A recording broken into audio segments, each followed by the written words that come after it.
Good evening and welcome to Primetime News on Mitv. I am Victor Daniels.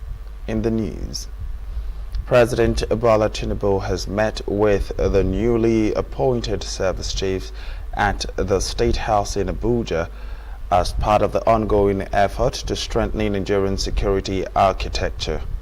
The service chiefs attended the closed-door session following their recent appointment, which the presidency described as a strategic move to enhance morale within the armed forces.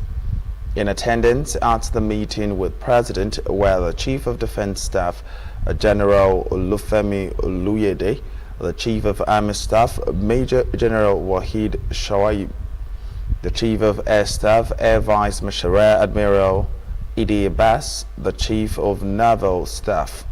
The details of the President's charge to the new military leadership is yet to be made public.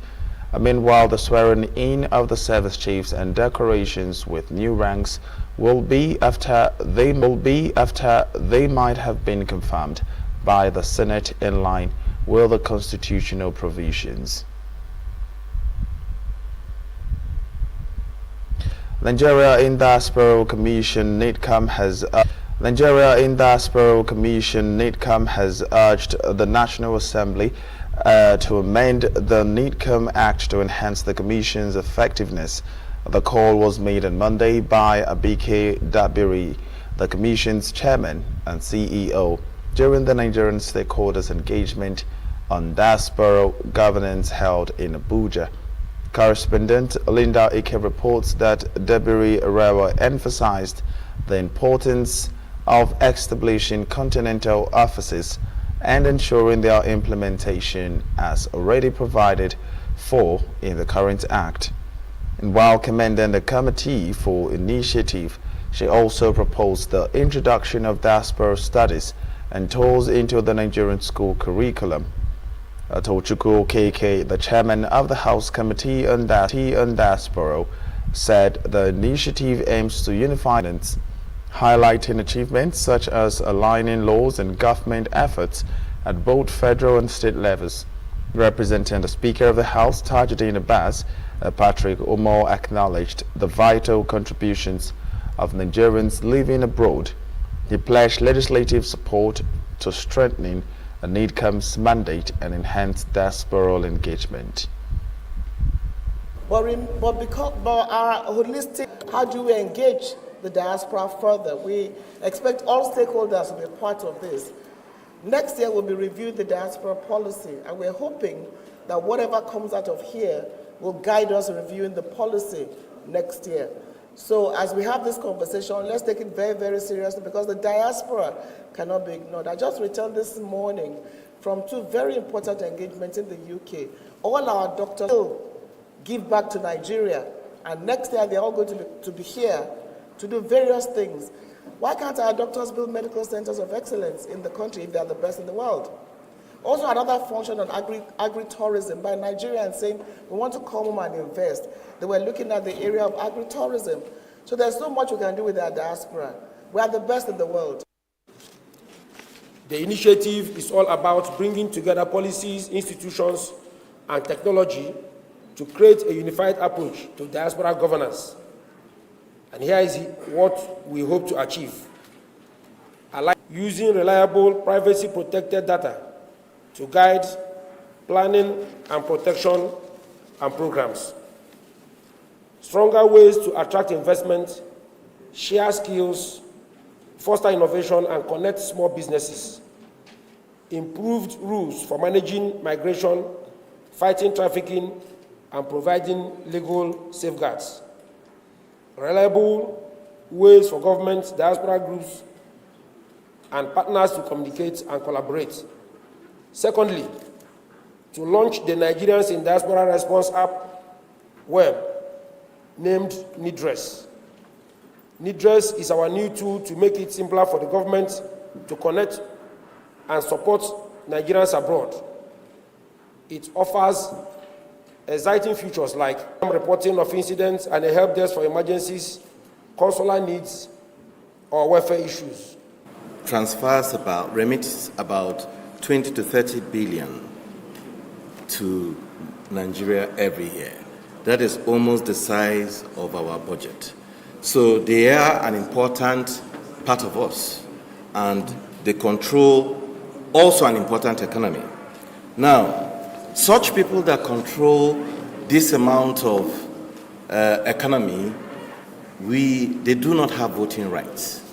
So this is what we should look at. The executive and the legislature should look at making it possible for diasporans to vote, to feel included. The theme is therefore both timely and strategic, as it draws attention to the need to harmonize efforts in channeling the energy, skills of our people in the diaspora towards strengthening our nation's economy and institutions.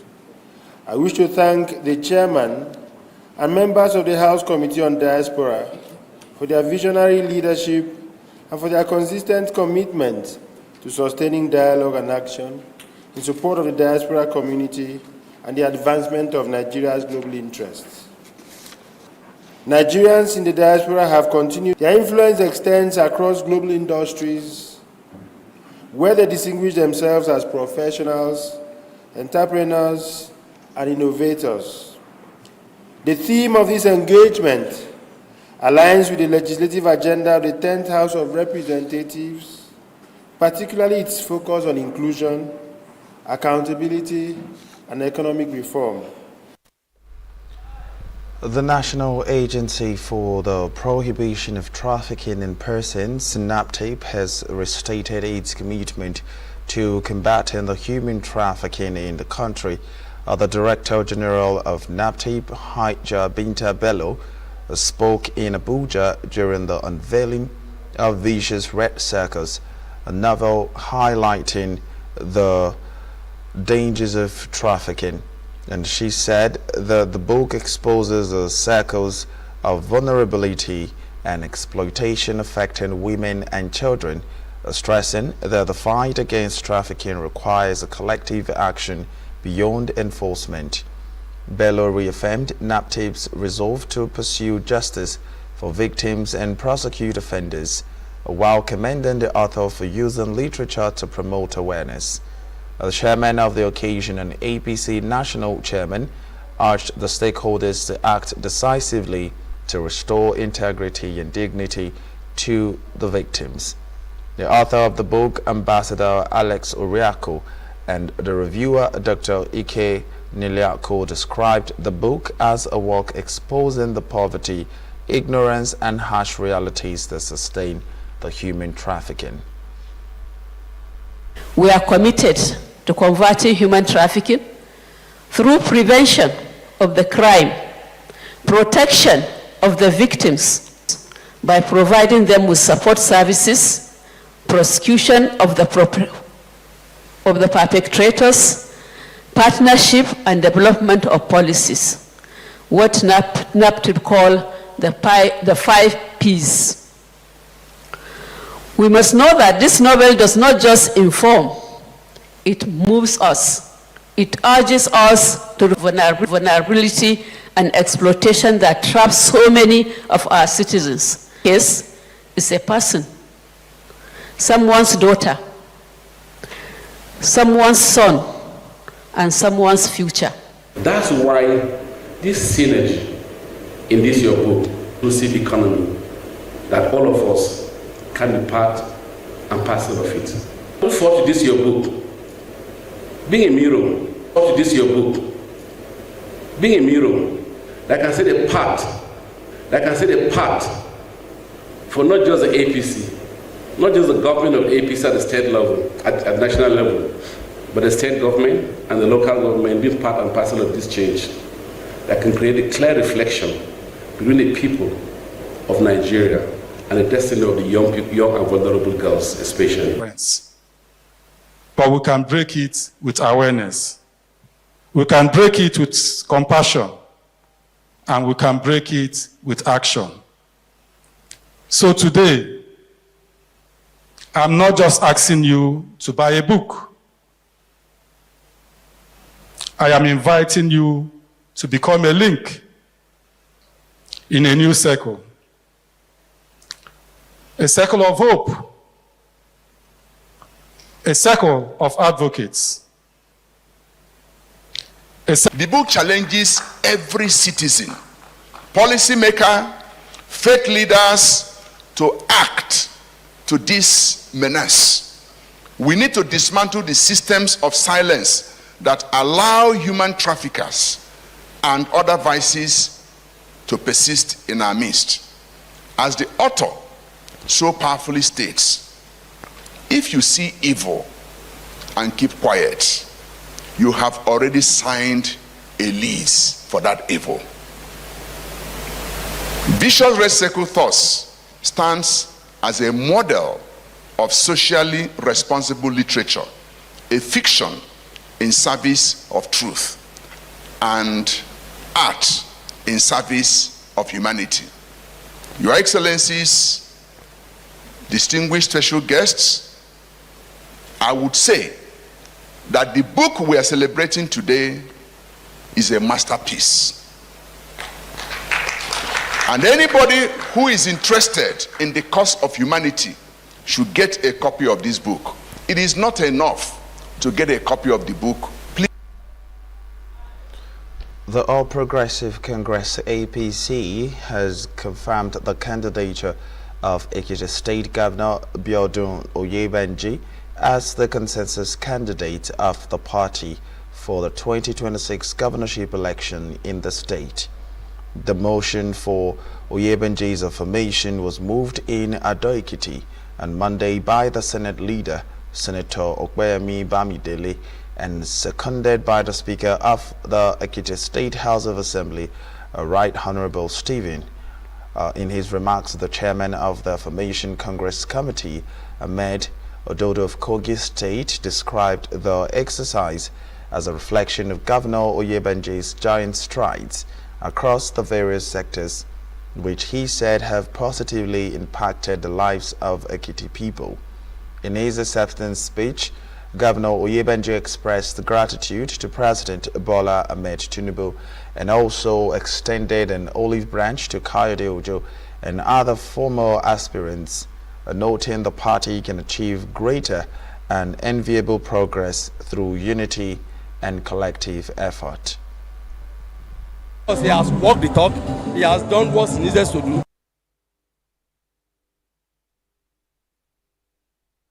Hereby ratifies His Excellency Governor Biodun Abayomi Oyebanji as the consensus gubernatorial candidate of the All Progressive Congress APC for the 2026 Ekiti State governorship election. Election results, and it's doable, and I can see it happening. The secretariat of our party that will submit his name to INEC as the candidate of the party. It is the national secretariat of our party that will lead the campaign for his re-election, and we will queue behind the national secretariat of the party. And that for the first time in the history of our state, there is a seamless arrangement and opportunity for us to ensure that there is a continuity without hiccup. For us to endorse him as a consensus candidate, he actually deserves it because he has walked the talk. Progressive Congress APC, Congress held across the 16 local government areas of the state as peaceful, transparent, and in speaking with journalists, Tenabe, who also doubles as the APC chairman in Edo State, said the exercise, which began earlier in the day, was seamless and orderly, reflecting the unity and discipline within the Ekiti State chapter of the ruling party. He expressed delight that the Congress further confirmed the APC remains the dominant political force in Ekiti, noting that many members of the opposition People's Democratic Party (PDP) have recently defected to the ruling party. Members of the National Assembly commended the process and expressed optimism in the ability of Governor Oyebanji to win the election. And also speaking, Ekiti APC Chairman Barrister Shola commended the team for the job well done, saying their fair scrutiny of the Delegate Congress reflects their integrity and hard work in making sure that peace and harmony thrive in the state. We have 177 wards. From these 177 wards, 5 delegates each emerged from the 177 wards, which gives it a total of 885 delegates across the state. And with the information I'm hearing from other local government, that is the report the fellow do, I think everything went successfully. The delegate election took place across all the 177 electoral wards, covering the 16 local government areas of the state in accordance with the party's guideline. This is a job that is so difficult, but you made it very easy.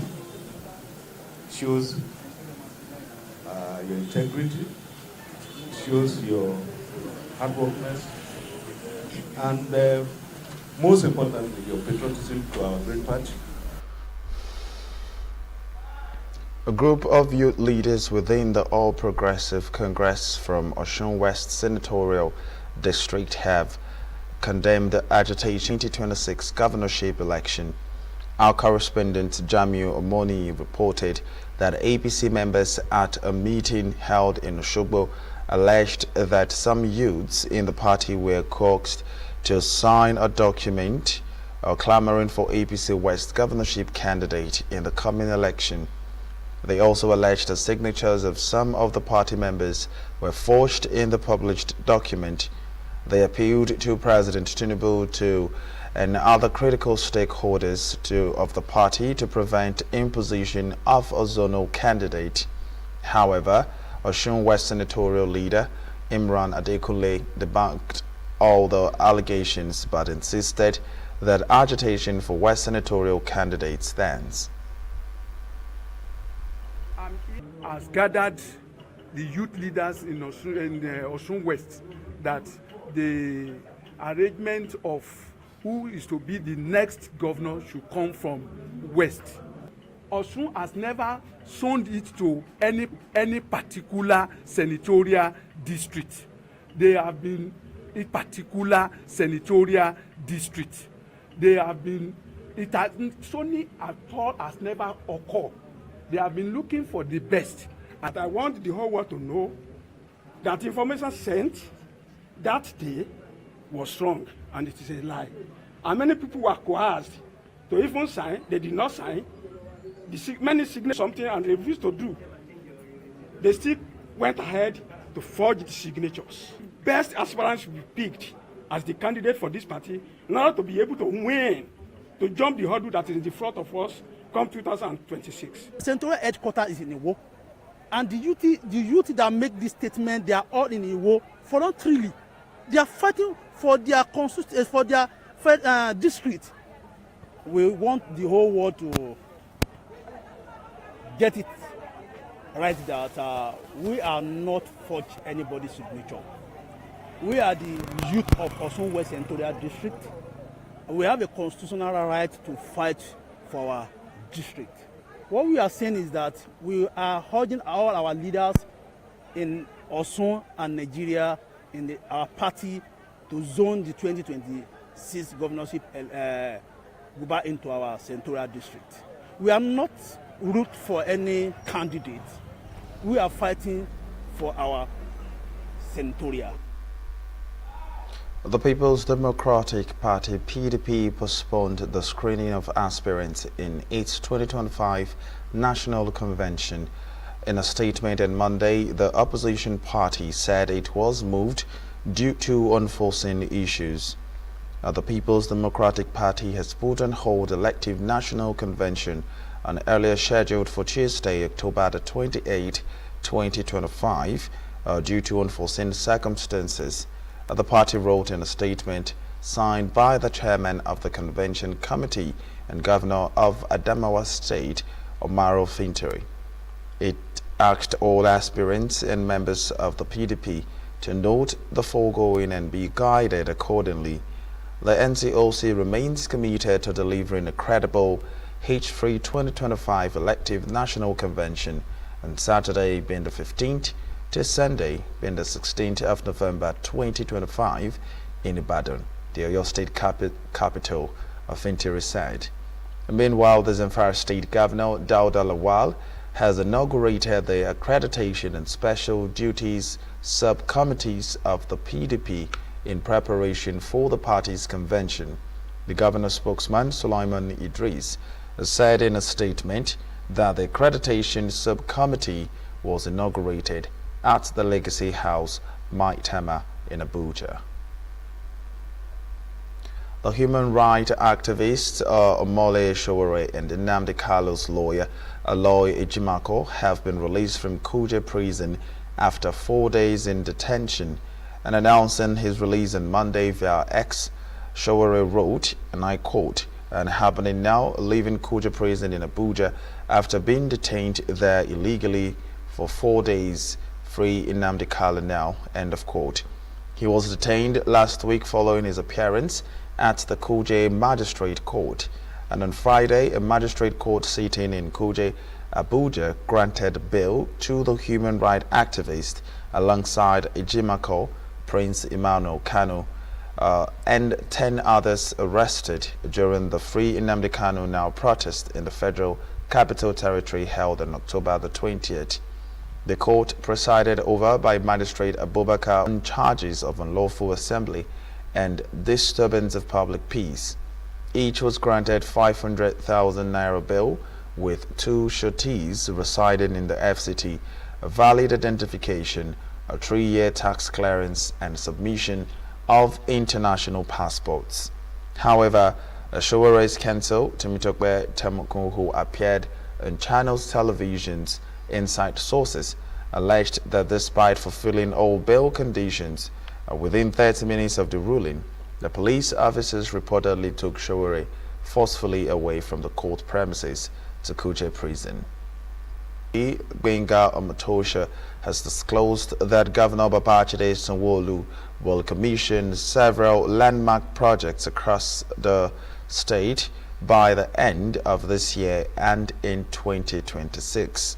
Speaking during an interactive session with Lagos State Governor's Office correspondents, Amatosho said the Sanwo-Olu administration, alongside the Deputy Governor Dr. Kadri Obafemi Hamzat, is determined to complete all ongoing projects without leaving any abandoned. He said that other health projects like the General Hospital in Ojo are also nearing completion. He further revealed that Blue and Red Line rail projects were advancing, with the Green Line expected to show significant progress before the end of the administration.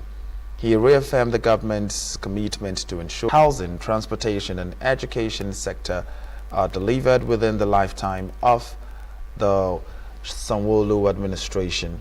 Amatosha took a retrospective look to the performance of the state's 2025 3.366 trillion naira budget, revealing that it recorded an impressive 80% cumulative performance. He also harped on the demolition that was carried out by the state government in the trade fair complex, ruling out the insinuation in some quarters that it was targeted at some people. Administration of Mr. Babajide Olusola Sanwo-Olu and Dr. Kadri Obafemi Hamzat will not abandon any projects. All of the beautiful projects that you are seeing that we have started, we are going to complete them. The new Mercy Street Hospital is almost completed. What is left is what I can call finishing touches. And you know, it's not just the building that makes a hospital. You must equip it. That we really have a lot of work to do.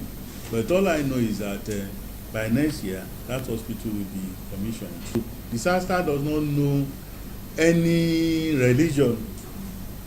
If you don't plan well, and then disaster comes, it attacks everybody, it affects everybody. So if You have a place like that, and then government comes in there to ensure that things are done the way they should be done. There's no city anywhere in the world that you go to and see the kind of things. A safe, clean sort of energy. And if you have the kind of ferries and boats that are coming under the Omieko project, you know that Lagos is at the forefront of conversation about clean energy.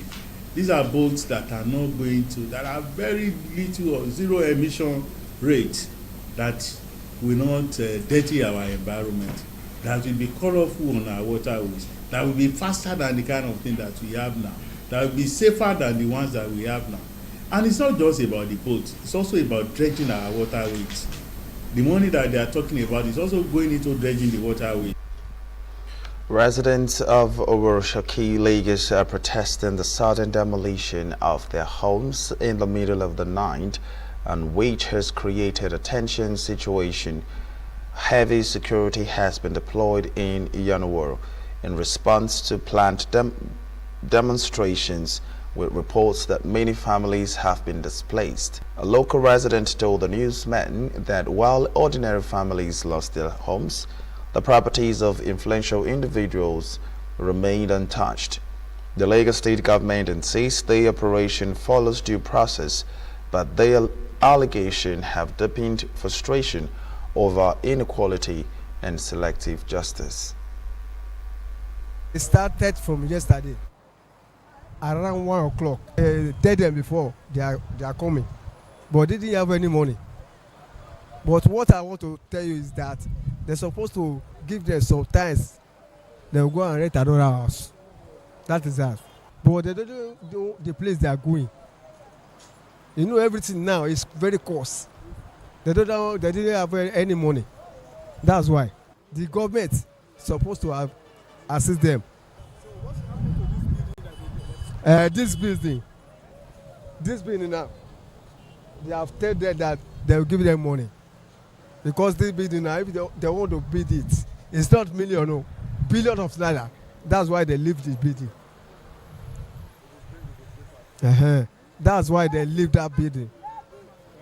Yes. Just I was trying to find out what is going on in this place.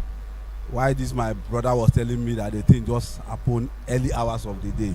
So I'm just a passerby anyway. The founder and chairman of the West Midlands Communications Limited, His Royal Majesty Oba Murtala Adebayo Kande, MFR, has declared that allegedly Ibadan's foremost indigenous radio station was established to promote Yoruba heritage and give voice to the people and not to compete with other stations. Oba Kande, who is also King Olubadan of Ibadan land and founder of the West Midlands Open University, stated this during the 10th anniversary celebration of Lashlu. The station's managing director, Mrs. Atinuke Adetunji, who read the speech of Oba Akande, celebrated the station's decade-long journey of impact, describing it as a fulfilled dream rooted in purpose and culture. And also speaking, the General Manager Operation, Mr. Tunde Olawo, highlighted the station's unique identity and endurance relevance. The event featured a special recognition awards, some staffers, on-air personality, and to notable individuals who have contributed to community development and cultural advancement. Ambition is not merely to compete, but to contribute to the culture, to the economy, and to the conversation that shapes our people. Through the dedication of our management, the creativity of our presenters, and the loyalty of our listeners, Lagelu FM has carried the heart of Ibadan into homes and hearts across the southwest and beyond. As we celebrate this milestone, I extend my deepest appreciation to our entire team, from our visionary leadership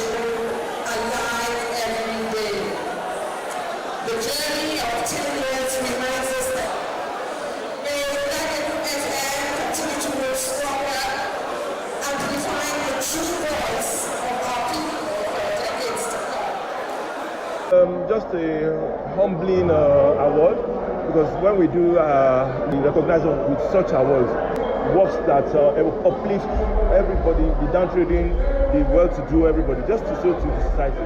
Back a decade of promoting the rich cultural essence of the Yoruba people, especially Ibadan, hence the name Lagelu FM.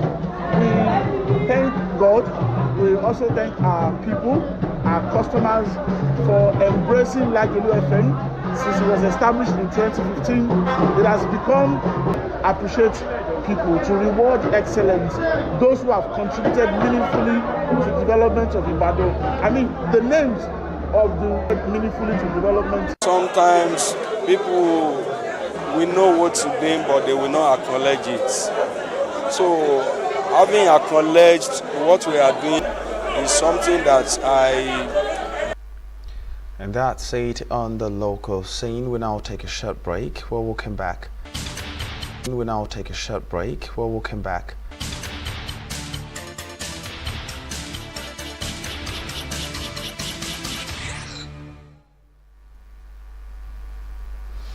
Welcome back in the foreign scene. The former Mali Prime Minister Moussa Mara will spend 1 year following a social media post supporting the political prisoners.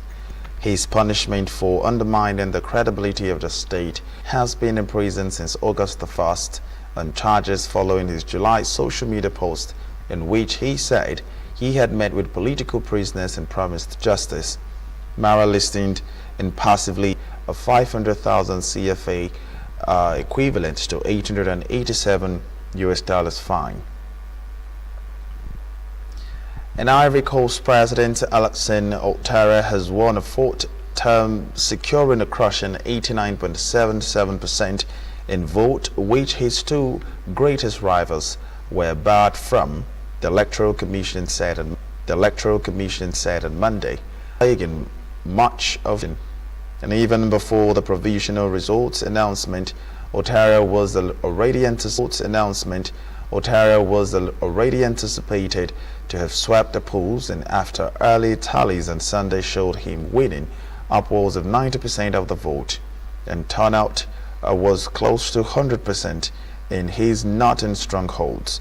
The political veteran was also ahead in traditional pro-opposition areas in the south and parts of the economic hub, Abidjan, almost empty on Saturday.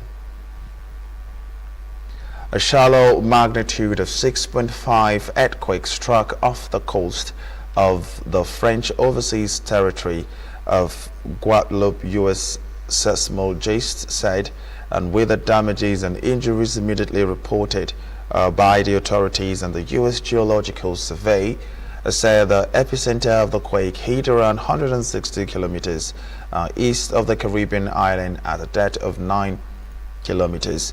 Authorities issued a brief tsunami warning, and after the initial tremors in the French overseas territories of Guadeloupe and Martinique, the Caribbean is an era of high seismic activities.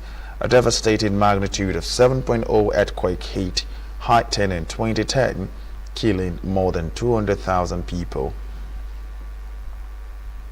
And the U.S. President Donald Trump said on Monday that he had received an MRI scan during a recent hospital visit, providing an explanation for the first time for why he underwent a second medical exam in a year. The Republican billionaire, who turns 80 in June, has been accused of a lack of transparency over his health, and his surprise trip to Walter Reed Medical Center on the outskirts of Washington earlier in October fueled further speculation about his physical condition.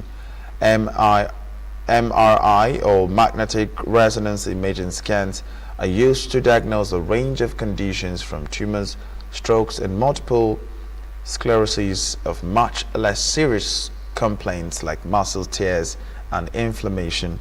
The White House has not previously offered a reason for the October 10 hospital checkup, which was noted as unusual since presidents typically get only one comprehensive exam a year.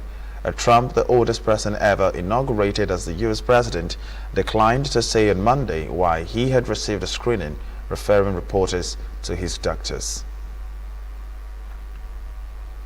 Russia's defense ministry said on Monday that it had downed 193 Ukrainian drones overnight, with local authorities reporting one person killed in the attack. The ministry wrote on Telegram site during the past night an air defense system intercepted and destroyed 193 Ukrainian fixed-wing unmanned aerial vehicles. The governor of the border region of Bryansk, Alexander Bokomes, said on Telegram that minibus had been struck in the village of Polga, killing the driver and injuring 5 passengers. Russian forces in total downed 47 drones in Bryansk, which borders Ukraine, as well as 40 in Moscow region, with most of those headed towards the capital, according to the defense ministry. We'll now take a short break. While we'll come back, we'll take some stories in sport.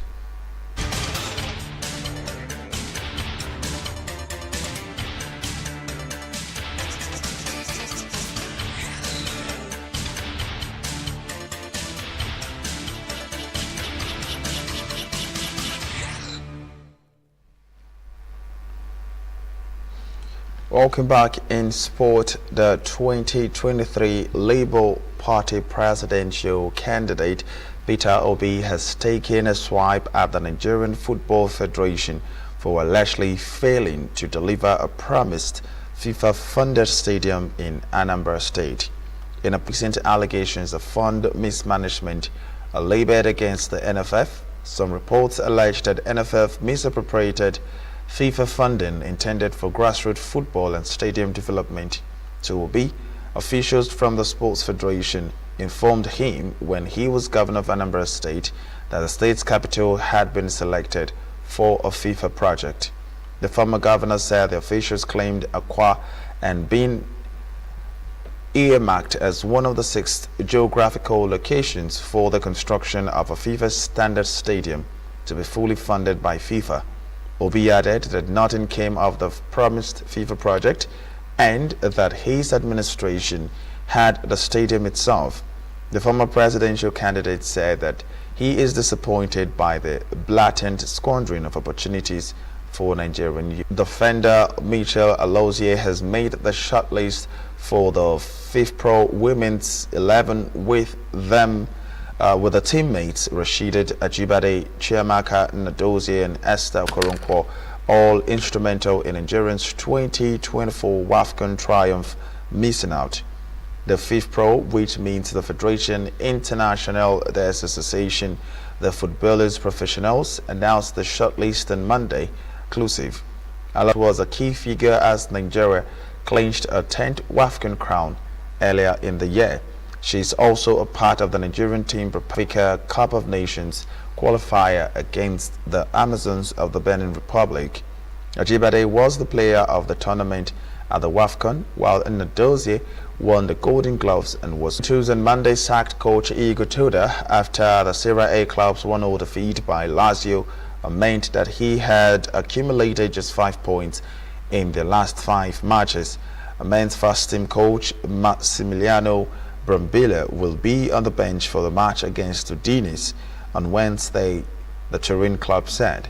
It said that Juventus FC announces that it has today relieved Igor Tudor of his duties as the head coach of the men's first team, along with his staff consisting of Ivan Javorcic, played for Juve in his career and took over from Thiago Motta as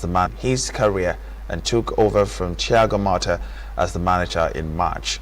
Tudor's overall Juventus record was 10 wins for 8 draws and 6 defeats, one of the worst runs in the club's recent history. Follows an active summer transfer window, 251